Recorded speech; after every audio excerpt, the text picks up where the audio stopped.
तीसरा जो गोलमेज सम्मेलन है, तीसरा गोलमेज सम्मेलन 17 नवंबर से 24 दिसंबर 1932 तक हुआ।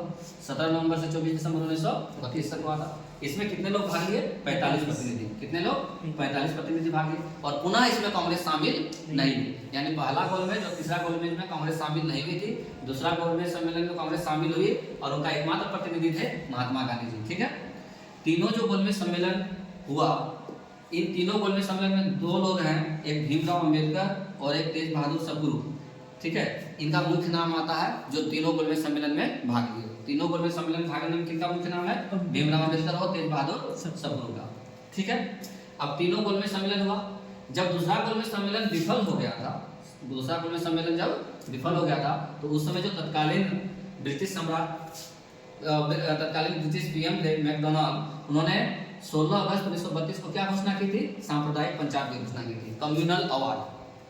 16 अगस्त 1932 को दूसरा गोलमेज सम्मेलन के असफल होने के कारण तत्कालीन ब्रिटिश जो पीएम थे 16 अगस्त 1932 को क्या घोषणा करते हैं? सांप्रदायिक पंचायत का घोषणा करते हैं। और इस सांप्रदायिक पंचायत में क्या क्या किया गया? पृथक निर्वाचक पद्धति को दलित वर्गों के लिए भी लागू कर दिया गया। इसके लिए दलित वर्गों के लिए लागू कर दिया गया। अब जैसे ही दलित वर्ग के लिए लागू हुआ तो उस समय गांधी जी यरौदा जेल में बंद थे। कहाँ थे? यरौदा जेल पुणे में है, जिसमें संजय दत्त भी गए थे। ठीक है, तो उस जेल में गांधी जी थे, यरौदा जेल पुणे में है।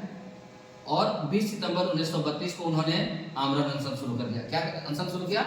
आमरण अनशन, यानी भूख हड़ताल एक तरह से। तो ये जो भूख हड़ताल शुरू हुआ कब? 20 सितंबर 1932 को। अब गांधी जी एक बहुत बड़े नेता, उस समय संविधान अवज्ञा आंदोलन के कारण उनको यहाँ पे जेल में डाला गया था। तो राजेंद्र बाबू, मदन मोहन मालवीय, सी राजगोपालाचारी, बड़े बड़े जो नेता थे वो लोग पहुंचे पुणे, गांधी जी से बात किए, भीमराव अंबेडकर से बात किए और उन लोगों के प्रयासों से 26 सितंबर 1932 को पूना समझौता यानी पूना पैक्ट पर हस्ताक्षर हुआ। पूना पैक्ट पर हस्ताक्षर हुआ। इस पूना पैक्ट में क्या कहा गया? 2 पॉइंट हम लोग याद रखेंगे। पहला, जो केंद्रीय विधानमंडल है सेंट्रल का, उसमें दलितों को 18% सीट आरक्षित करके दिया गया। कितना परसेंट? 18%। किसको? दलितों को। और जो प्रांतीय विधानमंडल है उसमें 71 की जगह 148 सीट आरक्षित रखा गया। तब जाकर के उसमें भीमराव अंबेडकर और गांधी जी के बीच में सहमति बना था। ठीक है, तो ये था हम लोगों का सांप्रदायिक पंचायत कम्युनल अवार्ड। एक्चुअली इसकी शुरुआत जो हुई थी 1909 से शुरू हो गई। जब मुस्लिम लीग ने मुसलमानों के लिए पृथक निर्वाचक मंडल मांगा था तो आपने उसको दे दिया 1909 में, है ना। फिर 1919 में सिख, ईसाई, एंग्लो इंडियन, यूरोपियन को भी अलग निर्वाचक मंडल मिल गया। तो इन लोगों का कहना था हम लोगों को भी अलग निर्वाचक मंडल दीजिए, हम लोगों को भी अलग निर्वाचक मंडल दीजिए। तो यही कम्युनल अवार्ड के तहत ब्रिटिश प्रधानमंत्री मैकडोनाल्ड ने इसका घोषणा किया था 16 अगस्त 1932 को, जिसका विरोध किया किसने?